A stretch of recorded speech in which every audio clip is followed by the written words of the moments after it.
দৌলতদিয়া ফেরিঘাটে বাস ডুবির ঘটনায় নিখোঁজ একজনকে উদ্ধারে অভিযান চলছে। সকাল 8:30 থেকে উদ্ধার অভিযান শুরু করে ফায়ার সার্ভিস ও নৌবাহিনী ও কোস্টগার্ড। তবে ঘাট এলাকায় নিখোঁজের খোঁজে কেউ অপেক্ষায় নেই। ফায়ার সার্ভিস জানায় এখন পর্যন্ত 26 জনের মরদেহ উদ্ধার করা হয়েছে। গতকাল দুপুর থেকে নিখোঁজ কারো খোঁজে ঘাট এলাকায় কেউ আসেনি। তবে একজন নিখোঁজের খবরে এখনও উদ্ধার অভিযান চালানো হচ্ছে বলে জানায় ফায়ার সার্ভিস।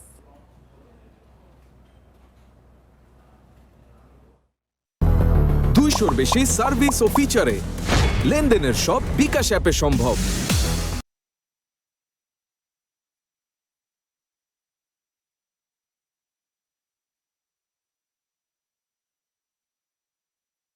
প্রত্যেকটা টিএনওর মাধ্যমে সব জায়গায় মার্কিং করা হচ্ছে এবং সবাইকে জানানো হচ্ছে যে আরও কেউ মিসিং আছে কিনা, এই মেসেজটা আমাদের এখানে পৌঁছাতে বলেছে আমরা।